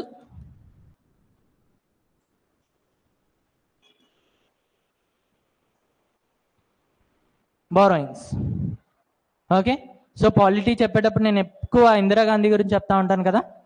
okay, ఇక్కడ మాత్రం మీకు ఒక ఇంట్రెస్టింగ్ పర్సన్ గురించి చెప్తాను, రఘురామ్ రాజన్. ఓకే, లైక్ అనకూడదు అందరి ముందు, బట్ కైండ్ ఆఫ్ ఫూల్, నాకు అలానే అనిపిస్తుంది. ఓకే, సి మీకు ఒక కంప్లీట్గా 1 hour 3 hours సెషన్ చెప్తా రఘురామ్ రాజన్ మీద. ఓకే, జీవితంలో ఇంకోసారి రఘురామ్ రాజన్ అనే పేరు వచ్చిందంటే మీరు ఖచ్చితంగా విరక్తి వస్తుంది. ఎందుకు అని అంటే, నేను like economy, when I started reading economy, నేను ఎప్పుడు కూడా పాలసీస్ని ఎలా చూస్తాను అని అంటే, this is best for people or not. See RBI ఉన్నది ఎందుకు? బ్యాంక్స్ని మేనేజ్ చేసుకోవడానికి, కరెన్సీని ఇష్యూ చేయడానికి, ఇన్ఫ్లేషన్ కంట్రోల్ చేయడానికి. అసలు డెట్ మేనేజ్మెంట్తో మనకి ఏం సంబంధం? ప్రతి దేశంలో కూడా డెట్ మేనేజ్మెంట్కి సెపరేట్గా ఒక ఆర్గనైజేషన్ ఉంటుంది, ప్రతి దేశంలో. దాన్ని ఫాలో అవుతూ ఇండియాలో ఒక ఆర్గనైజేషన్ పెడదామని చెప్పి బీజేపీ వాళ్ళు ముందుకు వచ్చారు. దాన్ని యాక్సెప్ట్ చేయాలి. యాక్సెప్ట్ చేయకుండా ఆర్బీఐ దగ్గర నుంచి పవర్స్ లాక్కుంటున్నారు. ఆబ్వియస్లీ బెటర్ కదా, being a government employee powers లాక్కుంటే దర్జాగా నువ్వు కూర్చొని సంపాదించుకోవచ్చుగా. Like why to make stress? ఇతను స్ట్రైక్ చేసింది కాక ఆ రోజు ఇతనితో ఉన్న ఎంప్లాయీస్ అందరినీ తీసుకొని వెళ్ళి స్ట్రైక్ చేశాడు. ఓకే, అక్కడికి 2 రోజుల తర్వాత ఫారెన్ వెళ్ళి, నాకు గవర్నమెంట్కి పడట్లా, బట్ నేను ఇండిపెండెంట్ బాడీ కాబట్టి నన్ను ఇండియాలో ఎవరు ఏం చేయలేరు. దాని నెక్స్ట్ రోజు మళ్ళీ ఫినాన్స్ మినిస్ట్రీకి ఎవరో అడిగితే, లేదు ఇవన్నీ అపోహలు, మేమందరం బాగానే ఉన్నాం, ఎండ్ ఆఫ్ ది డే మాకు నేషనలిజం అనేది మా ముఖ్య ఉద్దేశం అని చెప్పాడు. నిజంగా మెచ్యూరిటీ ఉండేవాళ్ళు ఇలా మాట్లాడతారు, అలా కాదు. ఓకే, సో ఇంకా ఉన్నాయి ఇతని గురించి, ఇందిరాగాంధీ కన్నా గొప్పగా చెప్తా. ఓకే, రఘురామ్ రాజన్ పేరు గుర్తుపెట్టుకోండి. ఓకే, ఇందులో రాసుకోవద్దు, out of the syllabus.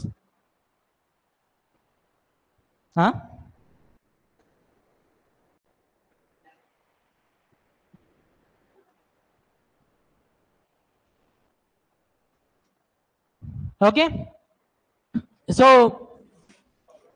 because of Raghuram Rajan,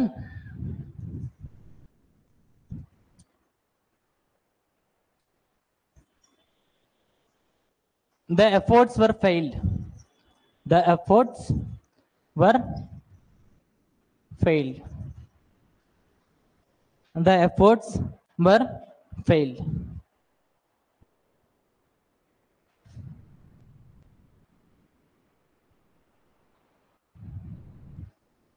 Because of Raghuram Rajan, the efforts were failed.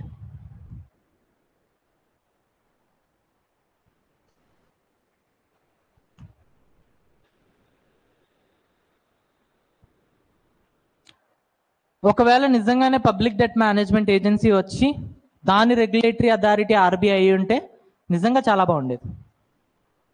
Okay, so ఎప్పుడైనా టైం ఉన్నప్పుడు ఇంకా డిస్కస్ చేసుకుందాం. నెక్స్ట్ రాసుకోండి. Clearing house facility. Clearing house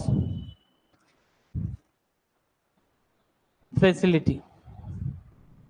Zameer, cleaning house కాదు, clearing house.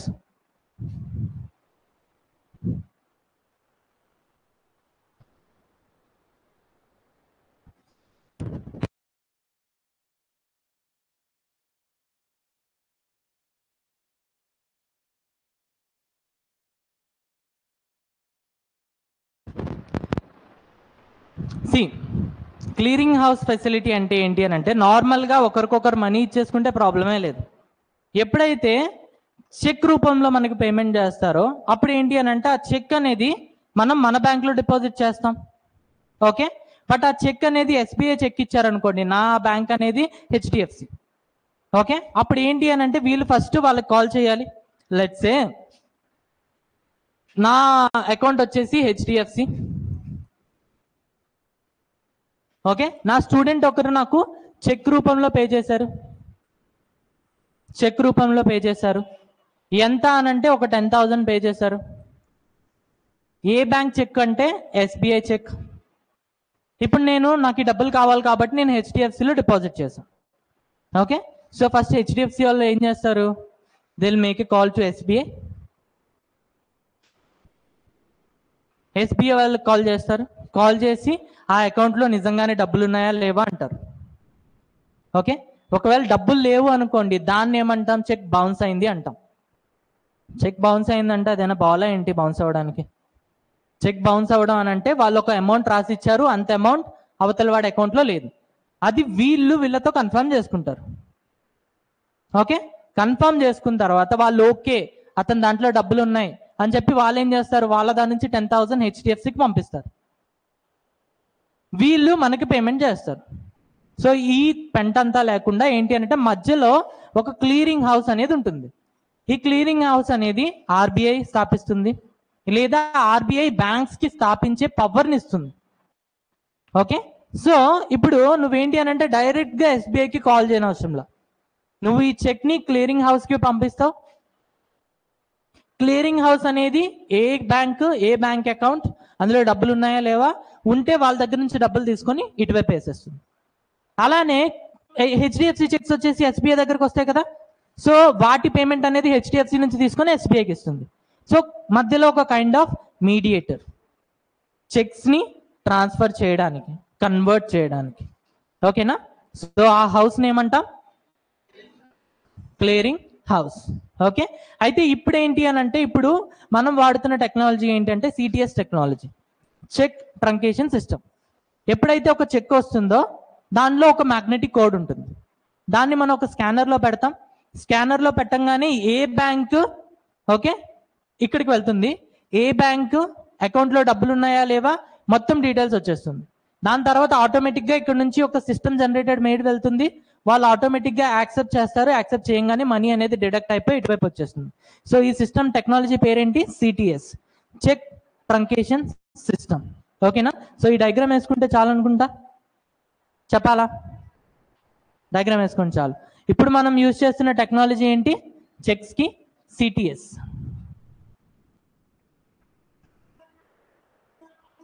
Check truncation system. So ఈ clearing house అనేది RBI పెడుతుంది, లేదా ఆర్బీఐ బ్యాంక్స్కి ఎంపవర్ చేస్తుంది పెట్టడానికి. మోస్ట్లీ ఈ హౌసెస్ అనేవి ఎస్బీఐ ఉంటాయండి. ఎస్బీఐ కాకపోతే ఏదో ఒక నేషనలైజ్డ్ బ్యాంక్ ద్వారా పెడతారు. ఓకే, ప్రైవేట్ బ్యాంక్స్ అనేవి మనం చాలా తక్కువ చూస్తాం, మోస్ట్లీ ఎస్బీఐ ఉంటాయి.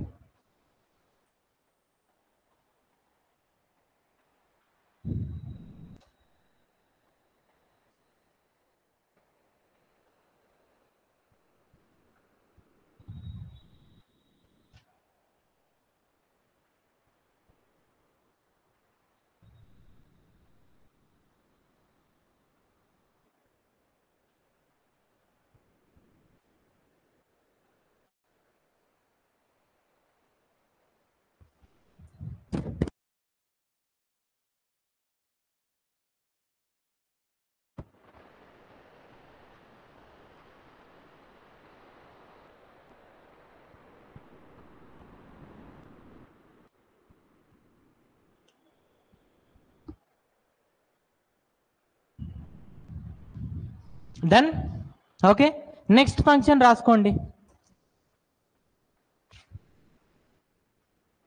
Maintains forex reserves. Forex reserves, forex reserves అంటే foreign exchange reserves. Foreign exchange reserves.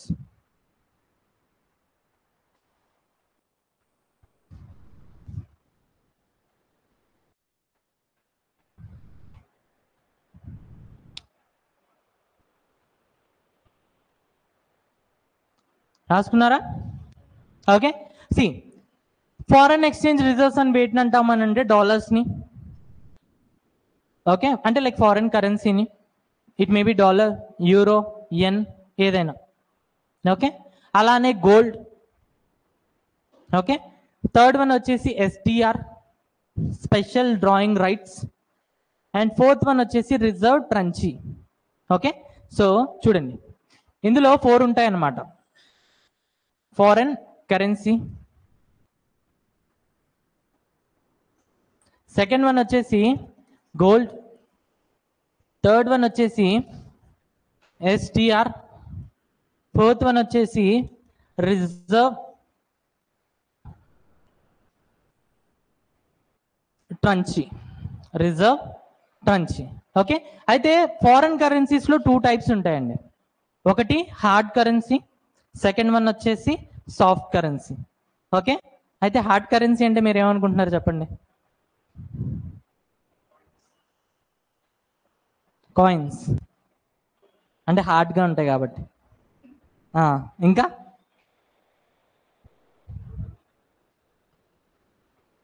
చెప్పండి. Cheque currency.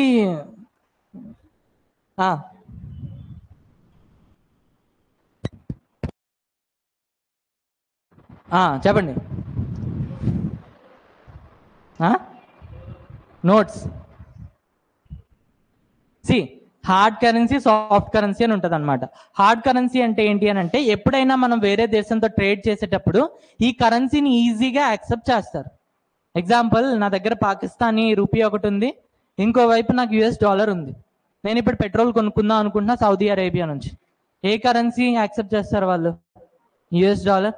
పాకిస్తాన్ది పాకిస్తాన్లోనే యాక్సెప్ట్ చేయరు, అక్కడ యాక్సెప్ట్ చేస్తారా? చేయరుగా. సో యుఎస్ డాలర్ అనేది హార్డ్ కరెన్సీ అనమాట, బికాస్ దాన్ని ఎక్కువ మంది యాక్సెప్ట్ చేస్తారు. మనది సాఫ్టా హార్డా? మనం అన్నిట్లో మీడియమే. రీసెంట్గా కొంచెం Iran started accepting our currency. And ఎప్పటి నుంచో రష్యా అనేది మనది యాక్సెప్ట్ చేస్తూనే ఉంది, అందుకే రష్యా అనేది మన బెస్ట్ ఫ్రెండ్. చైనా ఛాన్సే లేదు. ఇంకేమైనా యాక్సెప్ట్ చేస్తున్నాయా? ఫిలిప్పైన్స్ మొన్న మనం ట్రేడ్ చేసాం. సో ఎన్ని కంట్రీస్తోనైతే మనం రూపీస్తో ట్రేడ్ చేస్తామో మన కరెన్సీ అనేది అంత హార్డ్ అవుతుంది. హార్డ్ అంటే కాయిన్స్ కాదండి, పేపర్ కరెన్సీనే ఉంటుంది. బట్ హార్డ్ అంటే ఏంటి అని అంటే దాన్ని ఈజీగా అందరూ యాక్సెప్ట్ చేస్తారండి. ఓకే, సో పాకిస్తాన్ లాగా కాదు. ఓకే, అయితే ఇక్కడ హార్డ్ కరెన్సీస్ మనం ఎక్కువ ఏం స్టోర్ చేస్తామని అంటే dollars for sure, euros, pounds, great Britain pounds అంటాం కదా, ఎన్. ఈ 4 ఎక్కువ మనం స్టోర్ చేస్తాం. ఓకే, ఆల్మోస్ట్ మన రిజర్వ్స్లో ఉన్న దాంట్లో 95% వచ్చేసి ఫారెన్ కరెన్సీనే ఉంటుంది. ఎందుకు అని అంటే మనం ట్రేడ్ మొత్తం ఫారెన్ కరెన్సీతోనే చేస్తాం. ఓకేనా? సెకండ్ వన్ వచ్చేసి గోల్డ్. గోల్డ్ ఆబ్వియస్లీ ఎక్స్ప్లెయిన్ చేయాల్సిన అవసరం లేదు. ఇండియన్స్కి గోల్డ్ అనేది చాలా ఇష్టం. మిగిలిన దేశాలతో పోల్చుకుంటే ఇండియాలోనే ఎక్కువ గోల్డ్ ఉంది. ఒకప్పుడే కాదు, ఇప్పుడు కూడా ఇండియా అనేది సోనీకి కిచిడీనే. ఓకే, ఎవరు లేకపోతే మన సోనా ఉంది. ఆల్మోస్ట్ వాళ్ళ ఇంట్లో నాకు 50 కేజీలు గోల్డ్ ఉంది. సోనా అంటే తెలుగులో గోల్డే కదా, అదే ఇంగ్లీష్లో. సో సోనా, గోల్డ్. ఫైన్. నెక్స్ట్ వన్ వచ్చేసి SDR, special drawing rights. Special drawing rights. వీటిని ఎవరు ఇష్యూ చేస్తారు అని అంటే IMF. Issued by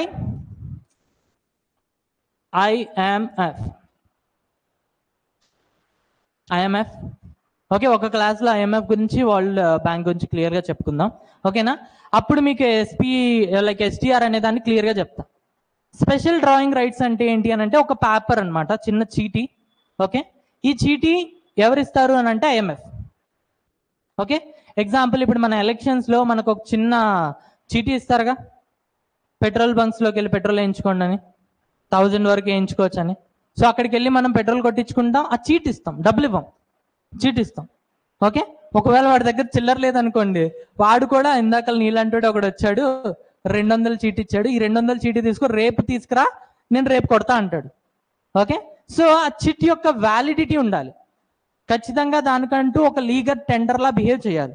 legal tender అంటే ఎప్పుడైనా కూడా యాక్సెప్ట్ చేయాలి.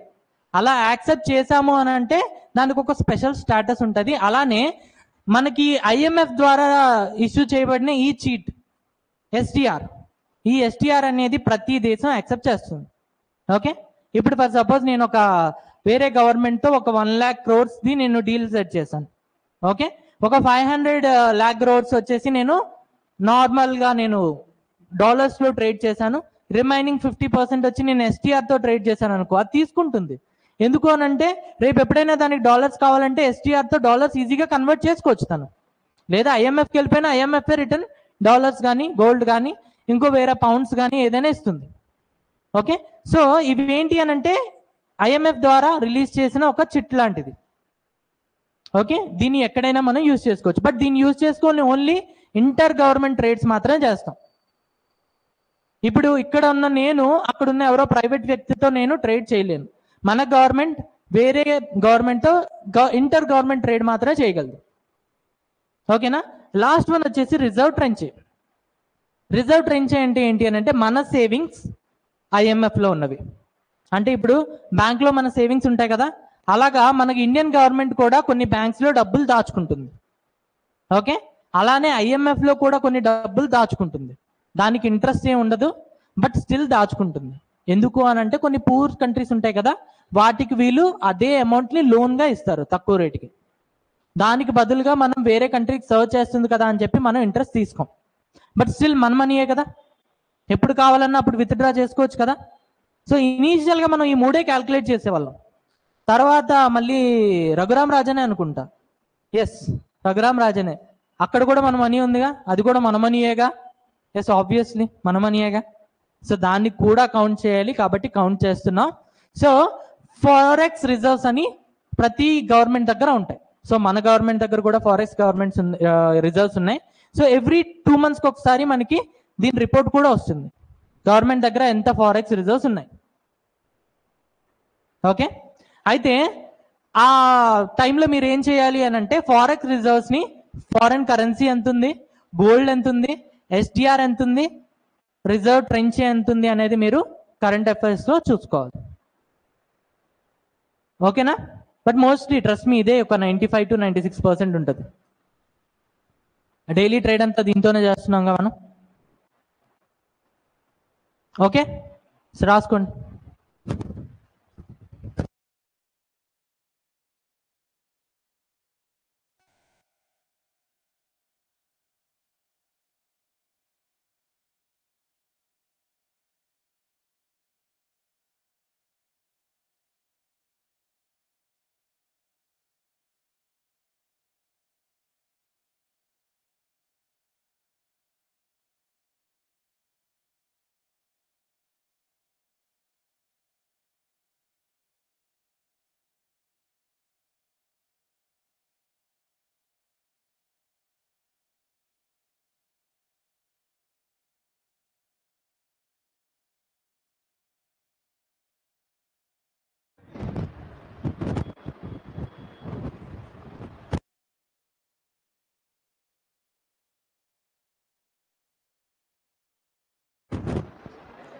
హార్డ్ కరెన్సీ అంటే ప్రతి కంట్రీ యాక్సెప్ట్ చేస్తుంది, సాఫ్ట్ కంట్రీ అంటే ఏ కంట్రీ కూడా దాన్ని యాక్సెప్ట్ చేయదు.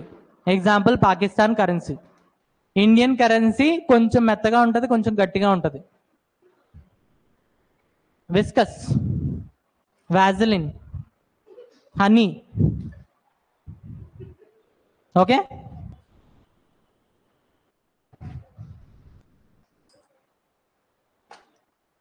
ఓకే. సో ఇవాళకి ఇంత పెట్టుకుందాం. ఓకేనా, రేపు ఇంకొన్ని ఉన్నాయి, అవన్నీ రేపు ఎక్స్ప్లెయిన్ చేస్తా.